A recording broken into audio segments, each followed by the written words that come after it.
Now, Jets and Oilers. Jets win in double overtime, and I think these two tweets say it all, okay? Number one comes from Dan10900. Don't ask me why, but he's a stats guy. And he took moneypuck.com's model. Game one, and they have a deserve to win-o-meter, which I love. This thing. Okay, so game one, the deserve to win-o-meter. Edmonton, 18%. 18%. 81%. Jets, 19. Game two, 59% to 40.6%. Game three, Edmonton 70%, or Jets 30%. And then game four, 72.8% for the Oilers and about 27% for the Jets.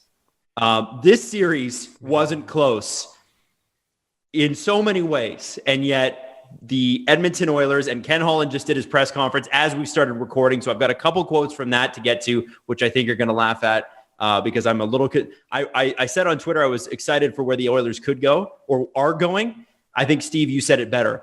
You're excited about where they could go, but I'm a little concerned about where they aren't going anywhere. They aren't. So let's talk about quickly what happened in the series, and then what do you do from here? Well, I look at the deserve to win-o-meter and how the Jets play and how the Jets won 4 straight games against the Oilers.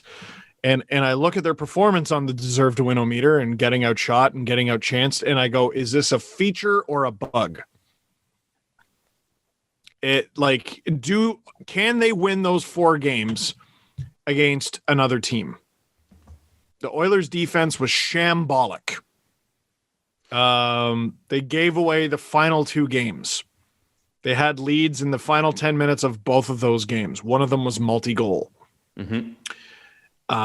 They did not get goaltending out of Mike Smith, who is going to be promptly rewarded with an extension. That's what Ken Holland said today. He wants to re-sign Mike Smith, which means your combo next year is Koskinen Smith, unless they can find a taker for Koskinen. So he said he's looking at a buyout. And I think it was Archeola guy was talking about the top 2 candidates are pretty obviously Koskinen or James Neal. Calgary James won Neal. that trade. Yeah, and it's funny because James Neal had that roaring 15-goal start and then just stayed there, just never scored again. That dude, I would love to know what percent of his Oilers goals he scored in 2 months. I'll find out for you. Man, oh man. It's crazy. And so, the other one I think is really, really good because this is from Jonathan Willis. This is one you sent me, Steve, when in our Twitter conversation.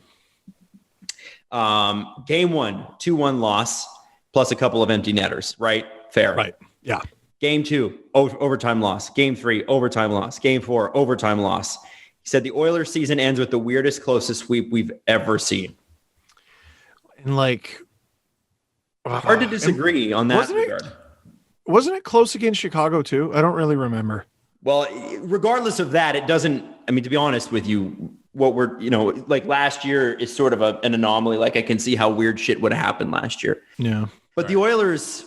Well, in close games in overtime, the deciding factor in usually those cases, just, okay, who skates harder in overtime and do you get a lucky save? Or does your goaltender let a bad one in? Or what's the mistake that happens? Or does Tristan Jarry give the puck away? Right. Or, which goalie does a dumb thing? And it just 3 times it was the Oilers who made the mistake. And I think if you do it 3 times, then it's kind of a pattern. So it's the Leafs conversation, Jesse. Why always you? Yeah.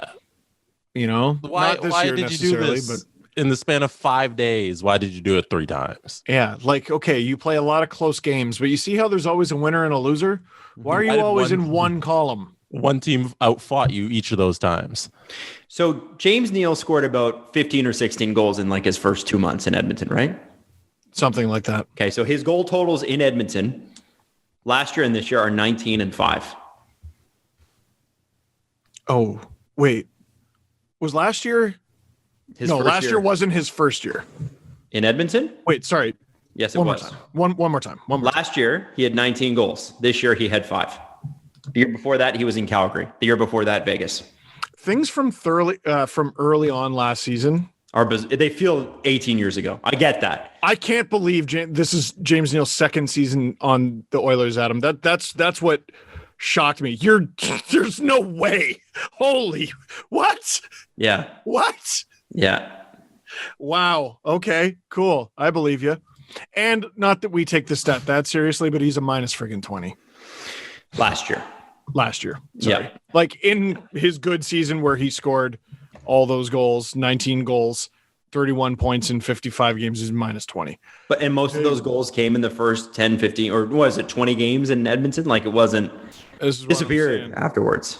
So it's a bummer for him. Now, interestingly, there was fallout about Connor McDavid, and it's funny reading the comment section in our YouTube video. I wanted to see how many people came after Jesse, and I think I counted like 0 about Connor McDavid's leadership. I wondered if I had said that, what people would have said. However, I didn't say it in a headband, so I was right. That's true. If you say things in a dumb headband, then you're an idiot. You stupid dick. It's just so offensive to people. I don't understand. But it is interesting when you go back and you watch the body language. When he's yelling at Puljujärvi on the bench. Oilers are up 3-2, and he might just have like the resting I'm unhappy face, resting bitch face, whatever you want to call it. But like there seemed to be, even when the Oilers went up in the third period, body language was a thing. Am I wrong? So Jesse had me thinking the whole rest of the day after last episode, and I thought you were going to get lit up, and you didn't really. But when I was doing Dang It's, they showed the Ethan Bear giveaway leading to the game tying goal in Game 4. By the way, everyone fucking leave Ethan Bear alone. Are people have you seen this? Yeah, he's getting what? How do I put this simply? He's getting the Jake Gardiner treatment, but racist. Oh gosh. Yeah, just they're just lambasting him on social media. Not everyone, but I'm kind of glad I missed that just because I don't want to be depressed. An arrogant, ignorant minority. But anyway, Game 4, it's the giveaway that leads to the game tying goal, which leads to overtime. So that was in the Dang It's video. But then the before the replays begin, they show Connor McDavid on the bench, and he's like laughing, like kind of I don't know how to interpret it. Would you say snide? Would you say like it's not a happy laugh? It's hard to know. Yeah, I would say snide, but it's hard to know, not knowing what the context was. There could have been some guy off camera giving him shit. Who knows? You don't know. But part of me saw that, and I was like, they got to get this guy some help, something fierce. And I know we say that every time we talk about Connor McDavid, they got to get some help. I'm not talking about guys who can put the puck in the net. I'm not talking about guys who can dish. I'm not talking about guys who can hit. I'm talking about guys who can lead. Because you're asking how old is he now? 24? 24. You're asking a 24-year-old to put this team on his back. And I go back to that. All Chicago Blackhawks fans know exactly where I'm going. Jonathan Toews, I think he was the youngest captain in the league, and he takes a bad penalty, and Brent Seabrook goes over to him and he calms him down. Listen, kid, calm it down. And they had Duncan Keith too. And they had all these vets on the team. They had all these guys who, even though he was given the burden of leadership, like that anvil that is a C on your chest at times for certain guys, even though he was given that burden of leadership, he had other guys around him to help him. And Connor McDavid has to lead this team with his personality and with 105 points in 56 games. It's too much they're expecting of this guy. And I don't know how anyone claps back at him. If he was to bark at your team, or if he was to tear a strip off your team verbally, who's speaking up? Who's pulling him aside and going, listen, man, that's enough. Listen, man, that's not how you do it. Listen, man, I'll talk to them. And again, we're not in the Oilers locker room. We don't know. But he needs someone who can be a voice. He's got to be, I think he's a quiet leader. I don't think he's rah guy. And sometimes it just feels like he's a little bit on an island. Well, and there were times when you watched the Leafs in their development too, like last year. Did that team look like they were having any fun last year, the whole year? Not a likable group, not a fun group to watch, maybe barring that first 20 games that Keefe was the head coach. And then they kind of flunked out of the play-in round. Kind of a fart. The whole team, the whole season was, and the season before that with Babs, you could tell body language was there. Not a fun place to play. You know, the players were starting to just lose their patience with the guy. First season without Marleau.